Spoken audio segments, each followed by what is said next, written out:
વિદ્યાર્થી મિત્રો, આપણે લાસ્ટ લેક્ચરમાં વિદ્યુત ભારોનું સતત વિતરણ આ ટોપિક પૂરો કર્યો છે કે જેમાં આપણે ત્રણ પ્રકારના સતત વિતરણ ધ્યાનમાં લીધેલા છે, જે છે રેખીય વિતરણ, પૃષ્ઠ વિતરણ અને કદ વિતરણ. રાઈટ? હવે આપણે ચેપ્ટરમાં આગળ વધીએ છીએ અને જોઈએ છીએ આપણો નેક્સ્ટ ટોપિક, જે છે વિદ્યુત ફ્લક્સ. મિત્રો, વિદ્યુત ફ્લક્સ શું છે એ સમજતા પહેલા આપણે એ સમજી લઈએ કે ફ્લક્સ નું મીનિંગ શું છે. તો મિત્રો જુઓ, તો ફ્લક્સ માટે આપણે વ્યાખ્યા લખેલી છે કે ફ્લક્સ એ ક્ષેત્રમાં મૂકેલા પૃષ્ઠ સાથે સંકળાયેલ ક્ષેત્ર રેખાઓની સંખ્યા છે.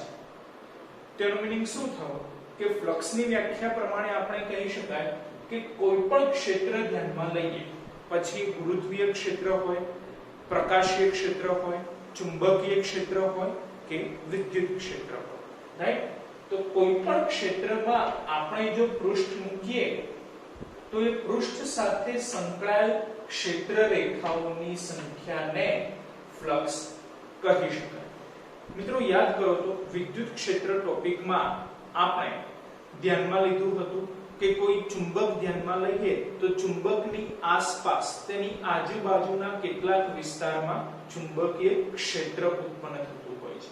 એવી જ રીતે જો કોઈ વિદ્યુત ભાર ધ્યાનમાં લઈએ તો એ વિદ્યુત ભારની આસપાસ એની આજુબાજુના એરિયામાં કેટલાક વિસ્તાર સુધી વિદ્યુત ક્ષેત્ર પ્રવર્તમાન હોય છે. મિત્રો, આ ચુંબકીય ક્ષેત્ર, વિદ્યુત ક્ષેત્ર વગેરે ક્ષેત્રો આપણે જોઈ શકતા નથી, ફક્ત અનુભવી શકીએ છીએ. તો એને આપણે દર્શાવવા માટે ચિત્રાત્મક રજૂઆત કરવી પડે, જેને કહી શકાય ક્ષેત્ર રેખાઓ. જેમ કે ચુંબકીય ક્ષેત્રને દર્શાવવા માટે આપણે ચુંબકીય ક્ષેત્ર રેખાઓ દોરીએ છીએ, એવી જ રીતે વિદ્યુત ક્ષેત્રને દર્શાવવા માટે આપણે વિદ્યુત ક્ષેત્ર રેખાઓ દોરીએ છીએ. રાઈટ? અને આ વિદ્યુત ક્ષેત્ર રેખાઓને દર્શાવવા માટે આપણે વેક્ટર E વિદ્યુત ક્ષેત્રનો સિમ્બોલ વાપરીએ છીએ. રાઈટ? તો ટૂંકમાં એવું કહી શકાય કે આ ચુંબકીય ક્ષેત્ર રેખાઓ જે આપણે દોરેલી હોય, એ ચુંબકીય ક્ષેત્ર રેખાઓની વચ્ચે જો આ રીતે કોઈ પૃષ્ઠ મૂકી દઈએ તો એ પૃષ્ઠમાંથી જેટલી પણ ચુંબકીય ક્ષેત્ર રેખાઓ પસાર થતી હશે એને આપણે ચુંબકીય ફ્લક્સ કહી શકીએ. રાઈટ? એવી જ રીતે જો ક્ષેત્ર તરીકે વિદ્યુત ક્ષેત્ર આપણે ધ્યાનમાં લઈએ અને વિદ્યુત ક્ષેત્ર રેખાઓની વચ્ચે ક્યાંક આપણે પૃષ્ઠ મૂકી દઈએ, તે પૃષ્ઠમાંથી જેટલી પણ વિદ્યુત ક્ષેત્ર રેખાઓ પસાર થતી હશે એની સંખ્યાને વિદ્યુત ફ્લક્સ કહી શકાય. રાઈટ? ટૂંકમાં આપણે એવું કહી શકાય કે જો ક્ષેત્ર તરીકે ચુંબકીય ક્ષેત્ર હોય તો ફ્લક્સ ચુંબકીય ફ્લક્સ મળે, જો ક્ષેત્ર તરીકે વિદ્યુત ક્ષેત્ર હોય તો ફ્લક્સ તરીકે વિદ્યુત ફ્લક્સ મળી શકે છે. રાઈટ? જો આકૃતિ દ્વારા આપણે સમજાવવાનો પ્રયત્ન કરેલો છે કે અહીં આપણે બિંદુવત વિદ્યુતભાર ધ્યાનમાં લીધેલો છે. મિત્રો, આપણને ખ્યાલ છે કે બિંદુવત વિદ્યુતભારના કારણે તેની આસપાસ આજુબાજુના દરેક વિસ્તારમાં વિદ્યુત ક્ષેત્ર જોવા મળે છે, જેને દર્શાવવા માટે આપણે વિદ્યુત ક્ષેત્ર રેખાઓ દોરીએ છીએ. રાઈટ? એટલે કે વેક્ટર E સદિશ આપણે દોરીએ છીએ. પરંતુ એ વિદ્યુત ક્ષેત્ર રેખાઓ આપણે ફક્ત આગળના વિસ્તારમાં દર્શાવેલ છે. વેક્ટર E એ આપણે ફક્ત આગળના વિસ્તારમાં દર્શાવેલી છે. હવે આ જે વિદ્યુત ક્ષેત્ર રેખાઓ છે એ વિદ્યુત ક્ષેત્ર રેખાઓમાં આપણે કોઈ પૃષ્ઠ મૂકીએ છીએ. જેમ કે તમે જોઈ શકો છો કે એક પૃષ્ઠ આપણે x મૂકેલું છે અને બીજું પૃષ્ઠ y મૂકેલું છે. મિત્રો, x અને y આ બંને પૃષ્ઠની સાઈઝ આપણે સરખી રાખેલી છે, પરંતુ સ્થાન જુદું જુદું છે.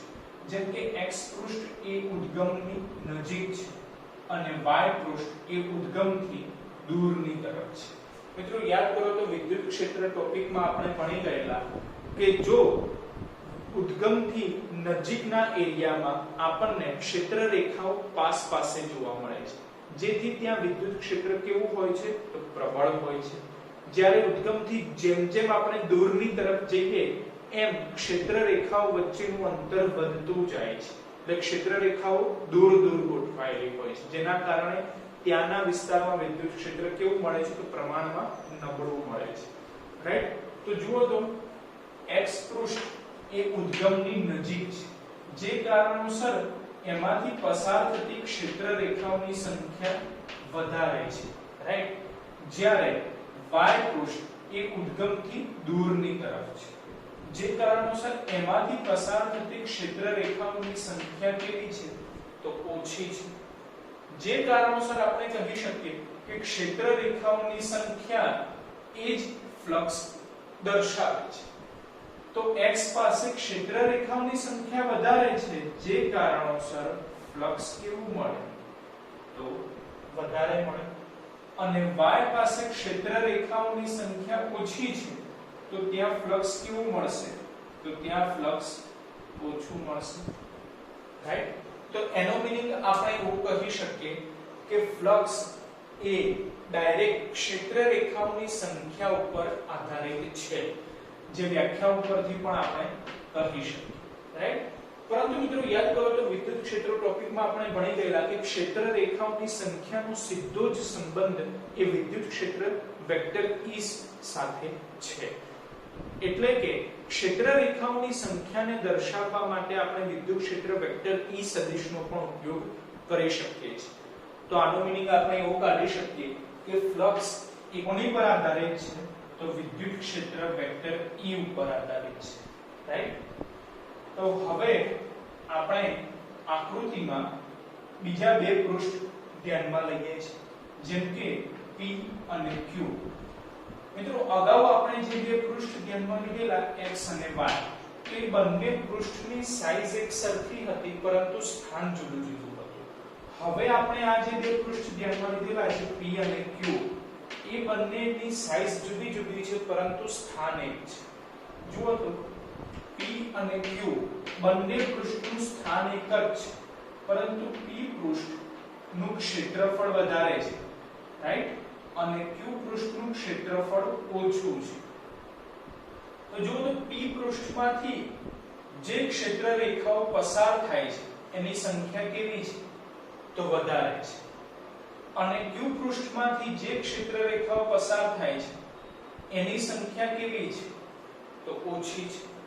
તો એનો મીનિંગ શું થયું કે ક્ષેત્ર રેખાઓની સંખ્યા એ જ ફ્લક્સ છે.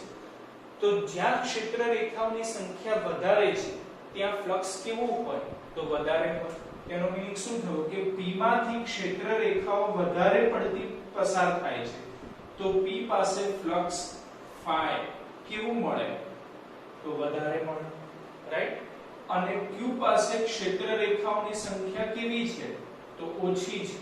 તેનો મીનિંગ શું થયું કે Q પાસે ફ્લક્સ કેવું મળે તો ઓછું મળે, રાઈટ? એટલે કે જો ક્ષેત્રફળ વધારે હોય તો ક્ષેત્ર રેખાઓની સંખ્યા વધારે મળવાની છે, અને જો ક્ષેત્ર રેખાઓની સંખ્યા વધારે તો ફ્લક્સ કેવું મળશે વધારે મળશે.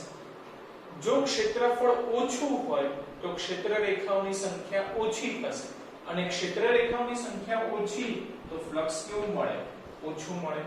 તો એનો મીનિંગ આપણે એવું પણ કાઢી શકીએ કે વિદ્યુત ફ્લક્સ એ કોની ઉપર આધારિત છે તો પૃષ્ઠના ક્ષેત્રફળ ઉપર પણ આધારિત છે.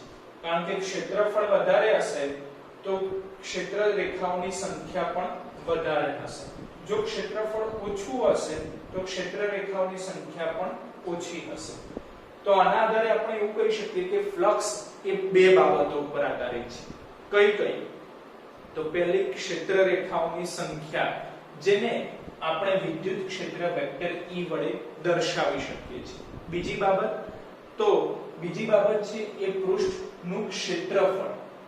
પૃષ્ઠના ક્ષેત્રફળ ઉપર પણ વિદ્યુત ફ્લક્સ એ આધારિત છે, જેના આધારે આપણે કહી શકીએ કે વિદ્યુત ફ્લક્સ phi એ પૃષ્ઠ સદિશ એટલે કે ક્ષેત્રફળ સદિશ વેક્ટર A અને વિદ્યુત ક્ષેત્ર વેક્ટર E આ બંને ઉપર આધારિત છે. પરંતુ વિદ્યુત ફ્લક્સ એ અદિશ રાશિ છે, જ્યારે ક્ષેત્રફળ એ સદિશ રાશિ છે અને વિદ્યુત ક્ષેત્ર પણ સદિશ રાશિ છે. મિત્રો આજ સુધી આપણે ક્યાં એવી જરૂરિયાત ઊભી નથી થઈ કે ક્ષેત્રફળ સદિશ રાશિ છે કે અદિશ રાશિ છે. તો મિત્રો ખાસ યાદ રાખવાનું કે ક્ષેત્રફળ એ સદિશ રાશિ છે કે જેને મૂલ્ય પણ છે અને સાથે સાથે દિશા પણ છે. તો હવે ક્વેશ્ચન એ થાય કે ક્ષેત્રફળ જો સદિશ રાશિ હોય તો એની દિશા કઈ હોઈ શકે? તેના માટે આપણે એક ઉદાહરણ દ્વારા સમજૂતી આપીએ છીએ. જુઓ તો વિદ્યાર્થી મિત્રો, આપણે એક બુક ધ્યાનમાં લીધેલી છે જેને તમારે પૃષ્ઠ તરીકે વિચારો. તો આ પૃષ્ઠ માટે ક્ષેત્રફળ સદિશ કઈ દિશામાં હોઈ શકે? તો આ પૃષ્ઠ માટે ક્ષેત્રફળ સદિશ પૃષ્ઠને લંબ, આ રીતે પૃષ્ઠને લંબ અને બહારની તરફની દિશામાં હોય છે. જેના આધારે આપણે કહી શકીએ કે કોઈ પણ પૃષ્ઠ ધ્યાનમાં લઈએ તો એ કોઈ પણ પૃષ્ઠ માટે ક્ષેત્રફળ સદિશ એ પૃષ્ઠને લંબ બહારની તરફ હોય છે. એટલે ક્ષેત્રફળ એ સદિશ રાશિ છે જેનો સિમ્બોલ વેક્ટર a થશે અને એની દિશા પૃષ્ઠને લંબ બહારની તરફ હોય છે. વિદ્યુત ક્ષેત્ર તો સદિશ રાશિ છે, આપણને ખ્યાલ જ છે, અને વિદ્યુત ફ્લક્સ એ અદિશ રાશિ છે. તો એવો કયો ગુણાકાર આપણે કરી શકીએ કે જેથી આપણને બે સદિશોનો ગુણાકાર કરતા મળતી રાશિ અદિશ હોય? બે સદિશોનો ગુણાકાર કરતા મળતી રાશિ અદિશ હોય તો એવા ગુણાકારને અદિશ ગુણાકાર એટલે કે ડોટ ગુણાકાર કહી શકીએ છીએ. જો તો અહીં લખેલું છે કે વિદ્યુત ક્ષેત્ર વેક્ટર E અને ક્ષેત્રફળ વેક્ટર A વચ્ચેના અદિશ ગુણાકાર એટલે કે ડોટ ગુણાકારને વિદ્યુત ફ્લક્સ phi કહે છે. રાઈટ? તો એના આધારે આપણને વિદ્યુત ફ્લક્સ phi નું સૂત્ર મળી જશે. phi બરાબર vector E dot vector A. પરંતુ આ એનું સદિશ રજૂઆત થઈ. હવે જો એનું મૂલ્ય લખવું હોય તો ડોટ ગુણાકાર છે એટલે કે સિમ્પલ છે cos થીટા હશે. એટલે phi બરાબર મૂલ્ય થશે Ea cos થીટા. રાઈટ? જ્યાં થીટા શું છે તો વેક્ટર E અને વેક્ટર A વચ્ચેનો ખૂણો છે. બરાબર? હવે મિત્રો આ સૂત્રના આધારે આપણે વિદ્યુત ફ્લક્સ phi નો એકમ અને પારિમાણિક સૂત્ર જોઈએ છીએ.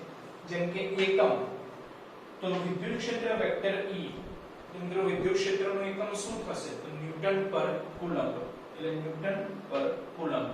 અને વેક્ટર A જે ક્ષેત્રફળ છે, ક્ષેત્રફળનું એકમ શું થશે તો મીટર સ્ક્વેર. જેના આધારે વિદ્યુત ફ્લક્સ phi નું એકમ બની જશે ન્યૂટન મીટર સ્ક્વેર પર કુલમ્બ. રાઈટ? હવે એનું પારિમાણિક સૂત્ર જોઈએ. તો મિત્રો પારિમાણિક સૂત્ર આપણે એકમ ઉપરથી લખેલું છે. જેમ કે ન્યૂટન એ કોનો એકમ છે તો ન્યૂટન એ બળનો એકમ છે. તો બળનું પારિમાણિક સૂત્ર શું થાય તો m1 l1 t - 2. પછી જોડે છે મીટર સ્ક્વેર. તો મીટર એ કોનો એકમ છે તો લંબાઈનો એકમ છે. તો લંબાઈનું પારિમાણિક સૂત્ર શું થાય તો l થશે. પરંતુ એનો વર્ગ છે તો l2 થશે. છેદમાં કુલમ્બ છે. મિત્રો કુલમ્બ એ કોનો એકમ છે તો વિદ્યુત ભારનો એકમ છે. તો વિદ્યુત ભારનું પારિમાણિક સૂત્ર શું થાય તો a1 t1. એટલે છેદમાં આપણે a1 t1 લખેલું છે. તો મિત્રો આનું સાદું રૂપ આપીએ એટલે આપણને વિદ્યુત ફ્લક્સનું પારિમાણિક સૂત્ર મળી જશે m1 l3 t - 3 a - 1. Right? તો મિત્રો વિદ્યુત ફ્લક્સ ની વ્યાખ્યા કે વિદ્યુત ક્ષેત્ર અને ક્ષેત્રફળ વચ્ચેના અદિશ ગુણાકારને વિદ્યુત ફ્લક્સ phi કહે છે. જેના આધારે આપણે ફ્લક્સનું સૂત્ર આપી શકીએ phi બરાબર vector A dot vector E અને ડોટ ગુણાકાર છે એટલે cos થીટા આવશે. એટલે phi બરાબર Ea cos થીટા. જેનો એકમ ન્યૂટન * મીટર સ્ક્વેર પર કુલમ્બ. પારિમાણિક સૂત્ર m1 l3 t - 3 a - 1. Right? હવે મિત્રો વિદ્યુત ફ્લક્સમાં આપણે અલગ અલગ કિસ્સા કેટલાક રજૂ કરેલા છે. જેમ કે જુઓ તો આકૃતિમાં આપણે સમાન વિદ્યુત ક્ષેત્ર લીધેલું છે. અગાઉ આપણે વાતચીત કરેલી છે કે સમાન વિદ્યુત ક્ષેત્ર કોને કહી શકાય કે જે સદિશો વિદ્યુત ક્ષેત્ર સદિશો એક જ દિશામાં હોય અને બે વિદ્યુત ક્ષેત્ર સદિશો વચ્ચેનો ગેપ પણ કેવો હોય એક સમાન હોય. જો આ વિદ્યુત ક્ષેત્ર સદિશો એટલે કે ક્ષેત્ર રેખાઓ જે આપણે દોરેલી છે એ દરેકની દિશા કેવી છે તો એક સમાન છે અને બે ક્ષેત્ર રેખાઓ વચ્ચેનો ગેપ પણ કેવો છે તો એક સમાન છે. તો આવા વિદ્યુત ક્ષેત્રને સમાન વિદ્યુત ક્ષેત્ર કહી શકાય. આવા સમાન વિદ્યુત ક્ષેત્રમાં આપણે કોઈ પૃષ્ઠ મૂકીએ છીએ તો એ પૃષ્ઠ સાથે સંકળાયેલ એટલે કે પૃષ્ઠમાંથી પસાર થતી ક્ષેત્ર રેખાઓની સંખ્યાને ફ્લક્સ phi કહી શકાય, રાઈટ? તો એના માટે આપણે આ જે પૃષ્ઠ મૂકેલું છે એ પૃષ્ઠ એક વિદ્યુત ક્ષેત્ર સાથે જુદો જુદો ખૂણો બનાવે એ રીતે અલગ અલગ મૂકેલું છે, કારણ કે આપણે સૂત્રમાં જોયું કે cos θ આવે છે, તો θ શું છે? તો વેક્ટર E અને વેક્ટર A વચ્ચેનો ખૂણો છે. તો વેક્ટર E તો એક જ દિશામાં છે, રાઈટ? પરંતુ વેક્ટર A શું છે? તો ક્ષેત્રફળ સદિશ. તો એ ક્ષેત્રફળ સદિશની દિશા આપણે બદલતા જઈએ છીએ અને પરિણામે વિદ્યુત ફ્લક્સનો આન્સર શું આવે છે એ ચેક કરીએ છીએ, રાઈટ? જેમ કે પહેલો કિસ્સો ધ્યાનમાં લઈએ છીએ. જુઓ તો વિદ્યાર્થી મિત્રો, પહેલા કિસ્સામાં પૃષ્ઠ આપણે આ રીતે ધ્યાનમાં લીધેલું છે. તો અગાઉ આપણે કીધું કે પૃષ્ઠને લંબ બહારની તરફ ક્ષેત્રફળ સદિશ હોય છે. તો જો પૃષ્ઠ આ રીતે હોય તો આ પૃષ્ઠને લંબ બહારની તરફ એટલે કે આ રીતે ક્ષેત્રફળ સદિશ મળે, રાઈટ? તો જો પહેલા કિસ્સામાં આપણે વેક્ટર A ક્ષેત્રફળ સદિશ જમણી તરફ દોરેલું છે. હવે મિત્રો ક્ષેત્રફળ સદિશ વેક્ટર A જમણી તરફ છે અને વેક્ટર E વિદ્યુત ક્ષેત્ર સદિશ પણ જમણી તરફ છે. તો જો વેક્ટર E અને વેક્ટર A બંને જુઓ તો એક જ દિશામાં છે. જો બે સદિશો એક જ દિશામાં હોય તો તેમની વચ્ચે કયો ખૂણો રચાશે? તો 0 ડિગ્રી. તો પહેલો કિસ્સો કેસ 1 કે જેમાં θ બરાબર 0 ડિગ્રી છે. તો એવા સંજોગોમાં ફ્લક્સ કેટલું મળે છે? તો phi બરાબર સૂત્ર પ્રમાણે Ea cos θ, પણ θ કેટલા લેવાના છે? 0 ડિગ્રી. એટલે Ea cos 0 ડિગ્રી. cos 0 ડિગ્રીની વેલ્યુ 1 થશે, જેના કારણે આન્સર આવશે Ea. તેનો મીનિંગ એવો થયો કે θ બરાબર 0 ડિગ્રી છે એટલે કે વિદ્યુત ક્ષેત્ર અને ક્ષેત્રફળ સદિશ બંને જો સરખી દિશામાં હોય તો જે વિદ્યુત ફ્લક્સ મળે છે એ મહત્તમ મળે છે, જેનો આન્સર Ea જેટલો હોય છે, રાઈટ? હવે બીજો કિસ્સો ધ્યાનમાં લઈએ છીએ. મિત્રો જુઓ તો પહેલા કિસ્સામાં પૃષ્ઠ આપણે આ રીતે મૂકેલું હતું, તો હવે બીજા કિસ્સામાં આપણે આ રીતે ગોળ ફેરવીએ છીએ અને પૃષ્ઠને આપણે આ રીતે ગોઠવીએ છીએ. જો પૃષ્ઠ આ રીતે ગોઠવાય તો ક્ષેત્રફળ સદિશ કઈ દિશામાં મળે? તો પૃષ્ઠને લંબ બહારની તરફ આ રીતે મળશે. તો જુઓ તો બીજા કિસ્સામાં પૃષ્ઠને લંબ બહારની તરફ ક્ષેત્રફળ સદિશ ઉપરની દિશામાં આપણે દોરેલ છે, રાઈટ? એટલે વેક્ટર A ક્ષેત્રફળ સદિશ ઉપરની દિશામાં છે અને વિદ્યુત ક્ષેત્ર વેક્ટર E એ આ દિશામાં છે. વિદ્યુત ક્ષેત્ર બદલાતું નથી. તો હવે આકૃતિ ઉપરથી આપણે કહી શકીએ કે વેક્ટર A અને વેક્ટર E વચ્ચે કયો ખૂણો રચાય છે? તો વેક્ટર A અને વેક્ટર E વચ્ચે 90 ડિગ્રીનો ખૂણો રચાય છે. એટલે બીજા કિસ્સામાં કેસ 2 માં આપણે θ બરાબર 90 ડિગ્રી લઈએ છીએ. તો એવા સંજોગોમાં ફ્લક્સ આપણને કેટલું મળશે? તો વિદ્યુત ફ્લક્સ phi બરાબર સૂત્ર Ea cos θ, પણ θ કેટલા લેવાના છે? 90 ડિગ્રી. તો મિત્રો cos 90 ડિગ્રીની વેલ્યુ થાય 0. એટલે એવા સંજોગોમાં ફ્લક્સ આપણને મળશે 0. એટલે યાદ રાખવાનું કે જ્યારે વિદ્યુત ક્ષેત્ર અને ક્ષેત્રફળ સદિશ વચ્ચે 90 ડિગ્રીનો ખૂણો રચાય છે ત્યારે વિદ્યુત ફ્લક્સ 0 મળે છે, રાઈટ? હવે જોઈએ ત્રીજો કિસ્સો. તો મિત્રો પહેલા કિસ્સામાં પૃષ્ઠ આ રીતે હતું, બીજામાં આપણે આ રીતે ગોળ ફેરવ્યું, હવે ત્રીજામાં આ રીતે ગોળ ફેરવી દઈએ છીએ. એટલે પૃષ્ઠ હવે આ રીતે છે, રાઈટ? જો પૃષ્ઠ આ રીતે હોય તો ક્ષેત્રફળ સદિશ પૃષ્ઠને લંબ બહારની તરફ મળે. તો આ પૃષ્ઠને લંબ બહારની તરફ એટલે કે આ દિશામાં ડાબી તરફ આપણને ક્ષેત્રફળ સદિશ મળશે, રાઈટ? જો ક્ષેત્રફળ સદિશ ત્રીજા કિસ્સા માટે આપણે વેક્ટર A ડાબી તરફ દર્શાવેલું છે. તો એના આધારે આપણે કહી શકીએ કે વેક્ટર A ડાબી તરફ છે અને vector E as it is જમણી તરફ છે. તો ત્રીજા કિસ્સામાં વેક્ટર A અને વેક્ટર E વચ્ચે કયો ખૂણો હોઈ શકે? તો આકૃતિ પરથી ખ્યાલ આવે કે વેક્ટર E અને વેક્ટર A વચ્ચે 180 ડિગ્રીનો ખૂણો બને છે, કારણ કે બંને સદિશો પરસ્પર વિરુદ્ધ દિશામાં છે, રાઈટ? તો કેસ નંબર 3 કે જેમાં θ બરાબર 180 ડિગ્રી મળશે. તો એવા સંજોગોમાં ફ્લક્સ કેટલું મળે છે? તો સૂત્ર ધ્યાનમાં લઈએ. phi બરાબર Ea cos θ, પણ θ ની જગ્યાએ કેટલા લખવાના છે? તો 180 ડિગ્રી. મિત્રો 180 ડિગ્રી એટલે કે પાઈ, તો cos પાઈ ની વેલ્યુ થશે -1. એટલે આન્સર આવશે -Ea. તો મિત્રો યાદ રાખવાનું કે જ્યારે વિદ્યુત ક્ષેત્ર અને ક્ષેત્રફળ સદિશ પરસ્પર વિરુદ્ધ દિશામાં હોય છે એટલે કે તેમની વચ્ચે 180 ડિગ્રીનો ખૂણો બને છે ત્યારે જે વિદ્યુત ફ્લક્સ મળે છે માઈનસ છે એટલે એનું મૂલ્ય લઘુત્તમ મળે છે, રાઈટ? હવે ચોથો કિસ્સો ધ્યાનમાં લઈએ. મિત્રો પહેલા કિસ્સામાં પૃષ્ઠ આ રીતે હતું, બીજામાં આ રીતે આપણે ગોળ ફેરવ્યું, ત્રીજામાં આ રીતે ગોળ ફેરવ્યું, હવે ચોથામાં પાછું આ રીતે ગોળ ફેરવીએ છીએ. હવે પૃષ્ઠ આ રીતે છે. જો પૃષ્ઠ આ રીતે હોય તો ક્ષેત્રફળ સદિશ પૃષ્ઠની લંબ બહારની તરફ મળશે, એટલે કે નીચેની તરફ આપણને ક્ષેત્રફળ સદિશ વેક્ટર A મળશે, જે આપણે ચોથા કિસ્સામાં જોઈ શકીએ છીએ. કે ચોથા કિસ્સામાં આપણે ક્ષેત્રફળ સદિશ વેક્ટર A અધો દિશામાં નીચેની તરફ દર્શાવેલ છે. તો આના આધારે આપણે કહી શકીએ કે વેક્ટર A અને વેક્ટર E વચ્ચે કયો ખૂણો રચાશે? તો 3π/2 એટલે કે -π/2 જે કહેવાશે 270 ડિગ્રી. તો ચોથા કિસ્સામાં θ બરાબર 270 ડિગ્રી મળશે. તો એવા સંજોગોમાં ફ્લક્સ કેટલું મળશે? તેવા સંજોગોમાં phi બરાબર Ea cos θ સૂત્ર ઉપરથી θ ની કિંમત 270 મૂકી દઈએ તો મિત્રો યાદ રાખવાનું કે cos 3π/2 એટલે કે cos -π/2 નો આન્સર પણ 0 થશે. તો એવા સંજોગોમાં પણ વિદ્યુત ફ્લક્સ કેટલું મળે છે? 0 મળે છે, રાઈટ? તો મિત્રો એના આધારે આપણે એવું કહી શકીએ કે જ્યારે પણ વિદ્યુત ક્ષેત્ર અને ક્ષેત્રફળ સદિશ 0 ડિગ્રી હોય, એટલે કે પહેલો કિસ્સો કે જેમાં એક સમાન દિશામાં છે, જો એક સમાન દિશામાં હોય તો વિદ્યુત ફ્લક્સ મહત્તમ મળે છે. જો વિદ્યુત ક્ષેત્ર અને ક્ષેત્રફળ સદિશ પરસ્પર વિરુદ્ધ દિશામાં હોય, એટલે કે ત્રીજો કિસ્સો, તો એવા સંજોગોમાં જે વિદ્યુત ફ્લક્સ મળે છે એ લઘુત્તમ મળે છે.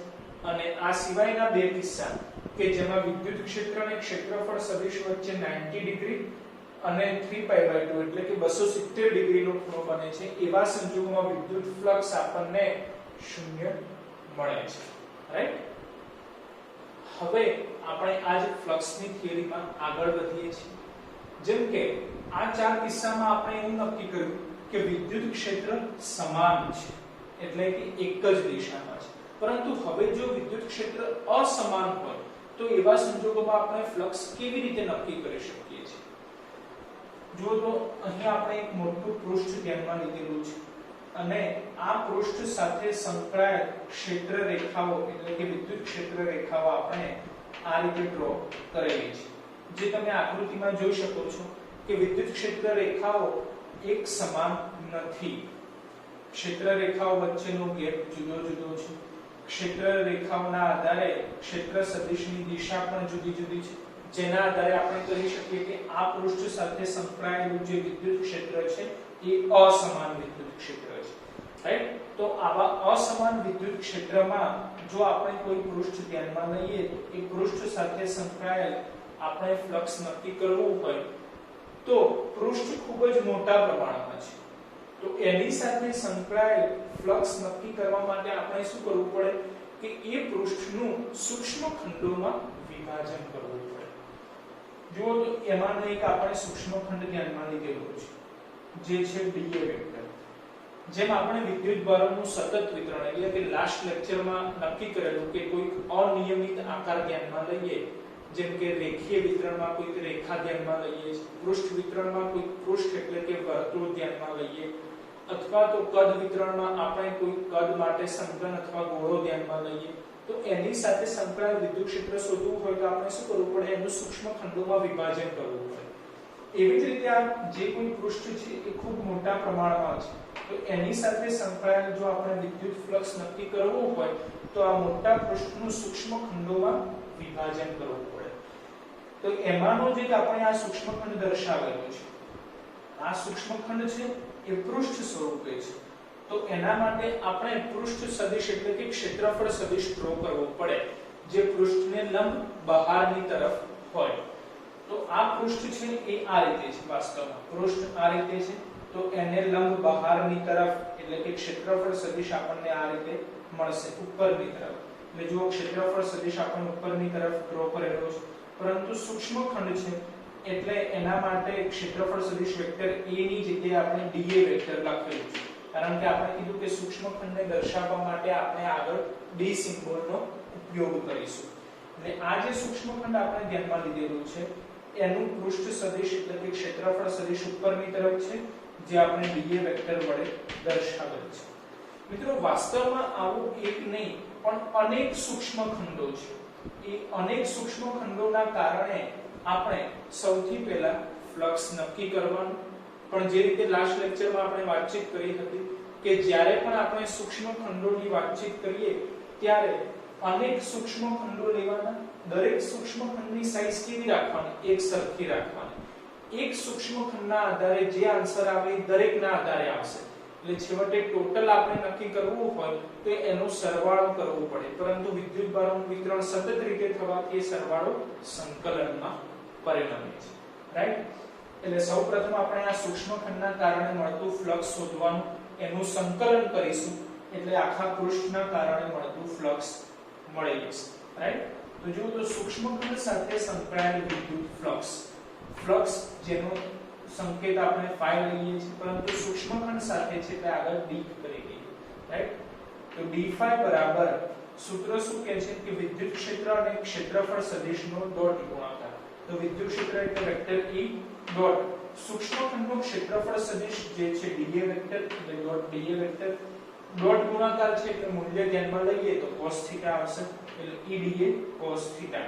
પરંતુ સૂક્ષ્મ ખંડ ધ્યાનમાં લઈએ તો મિત્રો ખ્યાલ આવે કે વેક્ટર E અને dA વેક્ટર બંનેની દિશા એપ્રોક્સિમેટલી આપણે સેમ ગણી શકીએ છીએ.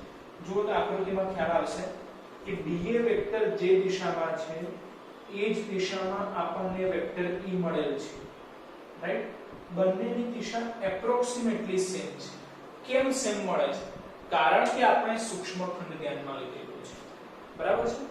એટલે થીટા બરાબર જો બંને સેમ દિશા હોય તો થીટા બરાબર શું થઈ જાય? 0 ડિગ્રી થઈ જાય. અને cos 0 ની વેલ્યુ કેવી મળશે?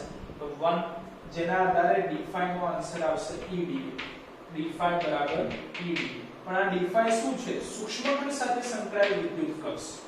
આપણે જોઈએ છે આખા પૃષ્ઠ સાથે સંકળાયેલ વિદ્યુત ફ્લક્સ. તેના માટે આપણે કુલ વિદ્યુત ફ્લક્સ નક્કી કરવું પડે, અને જો કુલ વિદ્યુત ફ્લક્સ નક્કી કરવું હોય તો અગાઉ કીધું એ પ્રમાણે આપણે આનું સંકલન કરવું પડે. પરંતુ મિત્રો આગળ d સિમ્બોલ છે શું દર્શાવે છે? તો વિકલન દર્શાવે છે. તો જ્યારે પણ આપણે સંકલન કરીશું ત્યારે વિકલન સંકલન ઓપોઝિટ પ્રક્રિયા છે, એટલે વિકલન દૂર થઈ જશે અને કુલ ફ્લક્સ આપણને મળી જશે. તો હવે પૃષ્ઠ સાથે સંકળાયેલ કુલ ફ્લક્સ જે આપણે અહીં લખેલું છે કે પૃષ્ઠ સાથે સંકળાયેલ કુલ વિદ્યુત ફ્લક્સ, અને કુલ વિદ્યુત ફ્લક્સ એટલે કે સંકલન લઈએ છીએ તો આગળથી d સિમ્બોલ જતો રહેશે એટલે phi બરાબર ઇન્ટિગ્રેશન EdA લાગુ થઈ જશે. phi બરાબર integration vector E dot dA vector. કારણ કે વિદ્યુત ક્ષેત્ર પણ સદિશ રાશિ છે અને ક્ષેત્રફળ સદિશ છે જ. બરાબર? એટલે આના આધારે વિદ્યુત ફ્લક્સ phi બરાબર integration vector E dot dA vector મળશે. તો મિત્રો ફ્લક્સના બે સૂત્ર ધ્યાનમાં રાખવાના. જેમ કે phi બરાબર vector E dot vector A એટલે વિદ્યુત ક્ષેત્ર અને ક્ષેત્રફળ સદિશનો ડોટ ગુણાકાર. પરંતુ જો આપણે અસમાન વિદ્યુત ક્ષેત્ર ધ્યાનમાં લઈએ તો એના માટે આપણે સંકલન વાળું સૂત્ર પણ ધ્યાનમાં રાખવું પડે. phi બરાબર integration vector E dot dA. બરાબર છે મિત્રો? આપણે વિદ્યુત ફ્લક્સ નો ટોપિક પૂરો કર્યો છે. હવે આ ટોપિકનો ઉપયોગ કરીને આપણે એક અગત્યનો નિયમ ધ્યાનમાં લઈએ છીએ, જે છે ગાઉસનો નિયમ. જે નિયમ સમજવા માટે આપણે સૌપ્રથમ આકૃતિ સમજી લઈએ. તો જુઓ મિત્રો, આકૃતિમાં આપણે એક સ્મોલ r ત્રિજ્યા ધરાવતો ગોળો ધ્યાનમાં લીધેલો છે. આ ગોળાના કેન્દ્ર ઉપર q વિદ્યુતભાર મૂકેલો છે. એક એવો ગોળો ધ્યાનમાં લીધેલો છે કે જેના કેન્દ્ર ઉપર q જેટલો વિદ્યુતભાર છે અને ગોળાની ત્રિજ્યા કેટલી છે? તો સ્મોલ r જેટલી છે. રાઈટ? હવે મિત્રો આપણને ખ્યાલ છે કે ધન વિદ્યુતભારના કારણે જે વિદ્યુત ક્ષેત્ર મળે એ તેનાથી બહારની તરફ મળે છે. રાઈટ? એટલે કે આ જે કેન્દ્ર ઉપર ધન વિદ્યુતભાર મૂકેલો છે તો એના કારણે જે વિદ્યુત ક્ષેત્ર મળશે એ બહારની તરફ મળશે. એટલે બિંદુ P પાસે વિદ્યુત ક્ષેત્ર આપણે આ દિશામાં બહારની તરફ દર્શાવેલું છે. તો હવે આપણે નક્કી કરવાનું છે કે આ ગોળા સાથે સંકળાયેલ ફ્લક્સ કેટલું છે. રાઈટ? તો તો મિત્રો વાસ્તવમાં આ ધન વિદ્યુતભાર છે બિંદુવત વિદ્યુતભાર છે. તો બિંદુવત વિદ્યુતભાર હોવાના કારણે જે વિદ્યુત ક્ષેત્ર મળે એ દરેક દિશામાં મળે, રાઈટ. એટલે આપણે આ જે રેડ કલર થી લાઈન દોરેલી છે વિદ્યુત ક્ષેત્ર સદિશની, એ વાસ્તવમાં આ રીતે દરેક દિશામાં જોવા મળશે, બરાબર છે, દરેક દિશામાં જોવા મળે. આ રીતે વિદ્યુત ક્ષેત્ર સદિશ દરેક દિશામાં જોવા મળશે.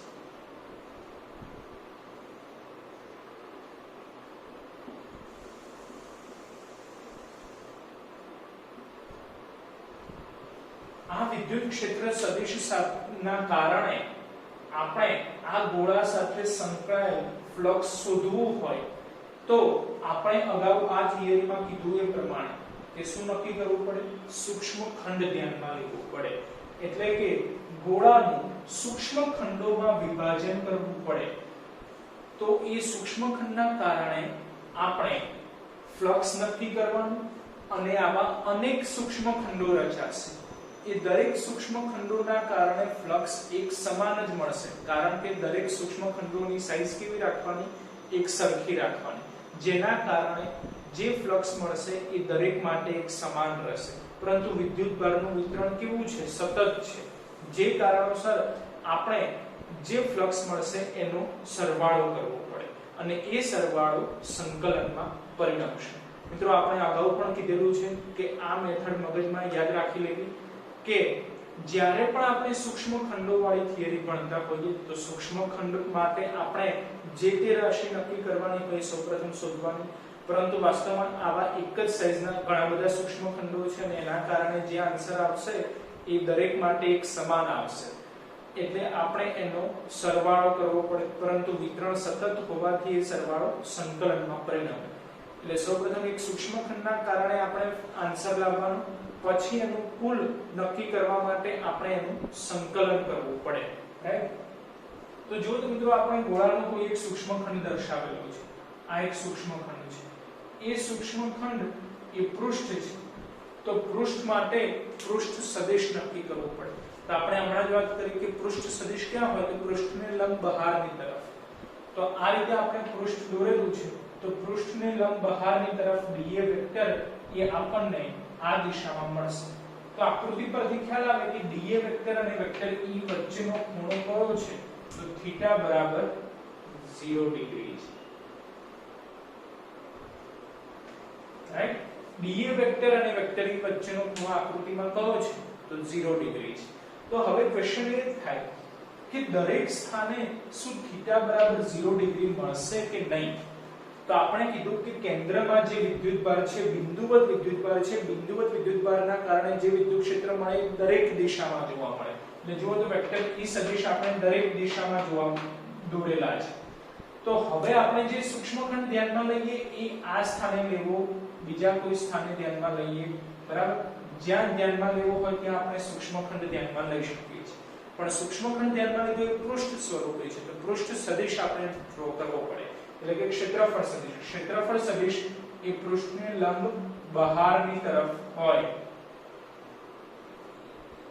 તો આ ક્ષેત્રફળ સદિશ છે, પૃષ્ઠને લંબ બહારની તરફ છે. તો જુઓ તો દરેક કિસ્સામાં આપણને ખ્યાલ આવશે કે વેક્ટર E અને dA વેક્ટર કઈ દિશામાં મળે છે? તો એક સમાન દિશામાં છે. જો બે સદિશો એક સમાન દિશામાં હોય તો થીટા કેટલો મળે? 0 ડિગ્રી. તેનો મીનિંગ શું થયો કે દરેક કિસ્સામાં થીટા કેવું મળે છે? તો 0 ડિગ્રી મળે છે, રાઈટ. જે આપણે યાદ રાખવાનું. તો હવે આપણે શું કરવાનું છે કે સૌપ્રથમ આ સૂક્ષ્મખંડના કારણે મળતું ફ્લક્સ શોધવાનું. તો જુઓ અહીં લખેલું છે કે સૂક્ષ્મખંડ સાથે સંકળાયેલ વિદ્યુત ફ્લક્સ. સૂક્ષ્મખંડ સાથે છે એટલે આગળ આપણે d સિમ્બોલ લઈ લઈશું. d બરાબર સૂત્ર વિદ્યુત ક્ષેત્ર અને ક્ષેત્રફળ સદિશનો ડોટ ગુણાકાર, એટલે કે vector E dot dA vector equal to E dA cos θ. અને થીટાની કિંમત કેટલી છે? તો 0 ડિગ્રી, એટલે કે E dA cos 0 ડિગ્રી. પરંતુ cos 0 ની વેલ્યુ 1 એટલે આન્સર આવશે E dA, રાઈટ. જે આપણે અહીં લખેલું છે એના આધારે સેટ થઈ શકે છે. એટલે સૂક્ષ્મખંડ સાથે સંકળાયેલ વિદ્યુત ફ્લક્સ d બરાબર E dA મળ્યું. પરંતુ આ સૂક્ષ્મખંડ સાથે સંકળાયેલું છે. આપણે આખા ગોળા સાથે સંકળાયેલ વિદ્યુત ફ્લક્સ શોધવું હોય તો આનું સંકલન કરવું પડે. અને આપણને ખ્યાલ છે સંકલન વિકલન ઓપોઝિટ પ્રક્રિયા છે, જે કારણોસર સંકલન લઈશું તો આગળથી d સિમ્બોલ જતો રહેશે અને કુલ ફ્લક્સ આપણને મળશે, રાઈટ? તો હવે આખા ગોળા સાથે સંકળાયેલ કુલ વિદ્યુત ફ્લક્સ phi બરાબર આનું સંકલન લેવાનું, એટલે phi બરાબર ઇન્ટિગ્રેશન E dA. પરંતુ મિત્રો E એ વિદ્યુત ક્ષેત્ર છે જે અત્યારે અચળ થશે, એટલે સંકલનની બહાર આવી જશે, એટલે E ને આપણે સંકલનની બહાર લઈ લીધેલા છે. તો E ઇન્ટિગ્રેશન dA. આ dA એ શું છે? તો સૂક્ષ્મખંડ માટે ક્ષેત્રફળ દર્શાવે છે, રાઈટ? જે રીતે મિત્રો d5 નું સંકલન કરીએ તો આપણને phi મળે છે, એટલે કે કુલ વિદ્યુત ફ્લક્સ મળે છે. એવી રીતે dA નું સંકલન કરીએ તો આપણને A મળશે, એટલે કે કુલ ક્ષેત્રફળ મળશે. કુલ ક્ષેત્રફળ, કોનું કુલ ક્ષેત્રફળ? તો ગોળાનું કુલ ક્ષેત્રફળ મળશે, રાઈટ? તો E as it is integration dA એટલે કે કુલ ક્ષેત્રફળ એટલે કે કેપિટલ A. તો E એ શું છે? વિદ્યુત ક્ષેત્ર છે. તો વિદ્યુતભાર કેવો છે? બિંદુવત છે. તો બિંદુવત વિદ્યુતભારના કારણે મળતું વિદ્યુત ક્ષેત્ર તો સૂત્ર થાય kq/r². એટલે વિદ્યુત ક્ષેત્ર E નું સૂત્ર આપણે લખી દીધું kq/r². પછી A શું છે? ક્ષેત્રફળ. કોનું ક્ષેત્રફળ? તો ગોળાનું ક્ષેત્રફળ. મિત્રો યાદ કરો ગોળાના ક્ષેત્રફળનું સૂત્ર તો 4πr². એટલે જોડે આપણે લખી દીધું 4πr². તો r² કેન્સલ. પછી k છે. k શું છે? તો કુલંબ અચળાંક. કુલંબ અચળાંક k નું સૂત્ર શું થાય? તો 1/4πε0. તો k ની જગ્યાએ આપણે લખી દઈએ 1/4πε0.